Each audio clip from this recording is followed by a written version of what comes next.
दोस्तों, आपने बचपन में कई अजीबोगरीब कहानियां पढ़ी या सुनी होंगी।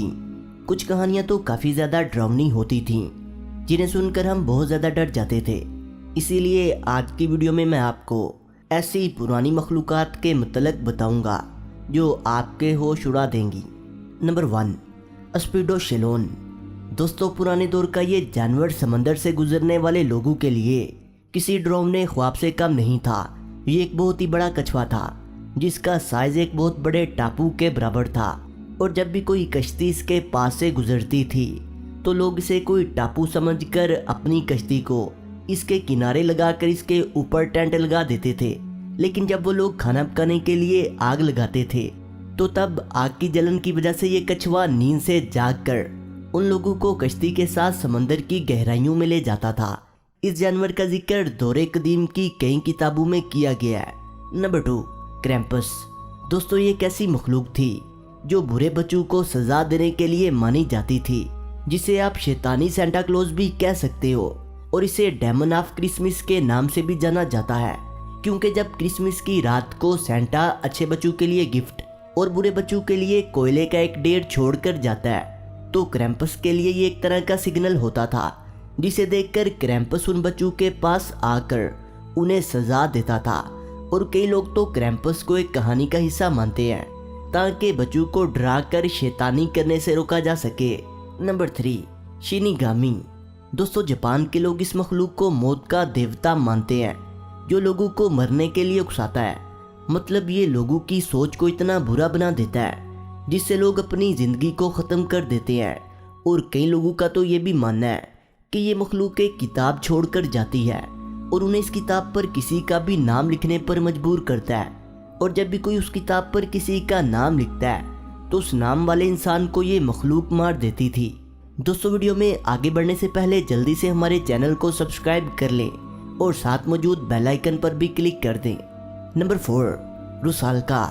दोस्तों, ये एक शैतानी रूह थी जो एक झील की गहराइयों में रहती थी, जिसका डर रशियन लोगों के बीच सालों से था, जो जंगल के दरख्तों पर बैठकर गाना गाया करती थी, जिसे सुनकर लोग उसके नज़दीक आकर उसकी खूबसूरती में खो जाते थे। दोस्तों, स्लाविक में मनाए जाने वाले एक फेस्टिवल के दौरान कोई भी इंसान नदी या झील में नहाने नहीं जाता, क्योंकि इस फेस्टिवल के दौरान रुसाल्का के हाथों मरने के चांसेस बहुत ही ज़्यादा होते हैं। Number 5, Sedna गॉडिस।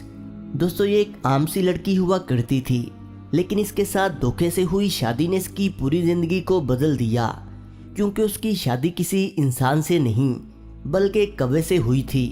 कौवे से बचने के लिए जब वो उसके घर से भागी तो उस कौवे ने समंदर में तूफान लाकर इसे पानी में डुबो दिया। तब से लेकर आज तक सेडना उसी पानी में रह रही है। नंबर 6, मैमून। दोस्तों, इसके मुतालिक मशहूर है कि ये आसमान में रहता था, जहाँ उसे सुख और दौलत का देवता माना जाता था। इसे सोना पहनना बहुत पसंद था। आहिस्ता आहिस्ता इसके दिल में सोने का लालच बढ़ता गया। फिर इसने लोगों को वो जगह बताना शुरू कर दी जहाँ सोना दफन होता था।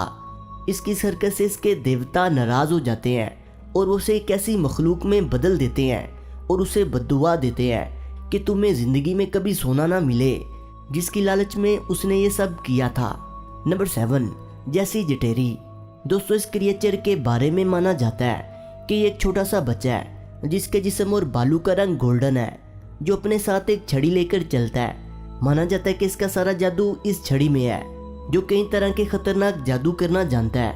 ये सुरीली आवाज़ निकालकर बच्चों को अपनी तरफ अट्रैक्ट करता था। ये खूबसूरत बच्चों को अपनी कैद में रखता था। Number 8, the banshee. दोस्तों, ये एक आइलैंड पर रहने वाली डरावनी आत्मा थी, जो लोगों को तब दिखाई देती थी जब वो मरने वाले होते थे। ये उनके सामने एक सफ़ेद बालों वाली औरत के रूप में आती थी। इसकी आंखों से लगातार खून के आंसू निकलते रहते थे।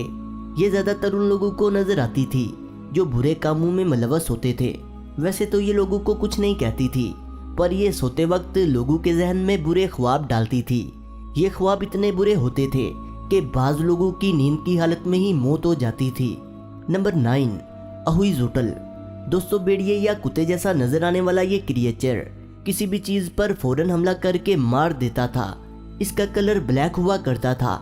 इसकी दुम की जगह एक हाथ हुआ करता था जो इंसानों के हाथ जैसा होता था।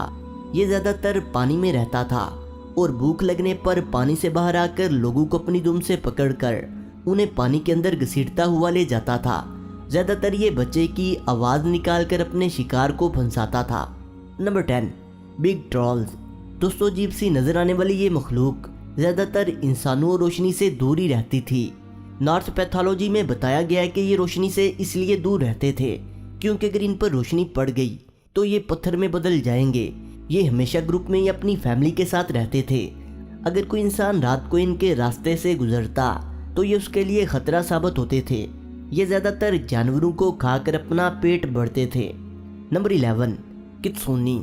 दोस्तों, ये मैजिकल लोमड़ी अमर थी जो जादुई शक्तियों का इस्तेमाल करती थी। इसकी हर 100 साल बाद एक नई दुम निकल आती थी। जब इसकी दुम की तादाद 9 हो जाती थी तो फिर ये मुंह से आग निकालने के अलावा इंसानों को भी कंट्रोल कर सकती थी। नंबर 12, द नाइट हग। दोस्तों, इस क्रिएचर के बारे में ब्राजील की पुरानी किताबों में लिखा है कि ये एक डायन थी जिसके पीले और नुकीले नाखून थे, जिसके बारे में लोग मानते हैं कि ये रात को घर की छत पर बैठकर लोगों को खाना खाते हुए देखती है और इंतजार करती है कि कब वो इंसान भरे हुए पेट के साथ सोने जाए। फिर नींद आ जाने के बाद वो उसके सीने पर आकर बैठ जाती है, जिसके बाद उस शख्स को ऐसा लगता है जैसे वो जाग भी रहा है और सो भी रहा है। यहाँ तक कि वो चाहकर भी अपने जिस्म को हरकत नहीं दे सकता था, ना ही उसके मुंह से आवाज निकलती है, जिसे हम स्लीप पैरालाइसिस के नाम से भी जानते हैं। Number 13, girl from the gap. दोस्तों, जापान की तारीखी किताबों के मुताबिक ये एक लड़की की आत्मा थी जो हर घर के अंदर किसी भी अंधेरी और खाली जगह पर रहती थी, चाहे वो दरवाजे के पीछे की जगह हो या पलंग के नीचे की जगह। जब भी आप इन जगहों में देखोगे तो हो सकता है कि आपको उस लड़की की आत्मा घूर रही हो। अगर वो वहां से गायब हो जाए तो आपकी जान बच गई। अगर वो आपको दूसरी बार दिख जाए तो मतलब आपके साथ कुछ बुरा होने वाला है। नंबर 14, सैची परीरी।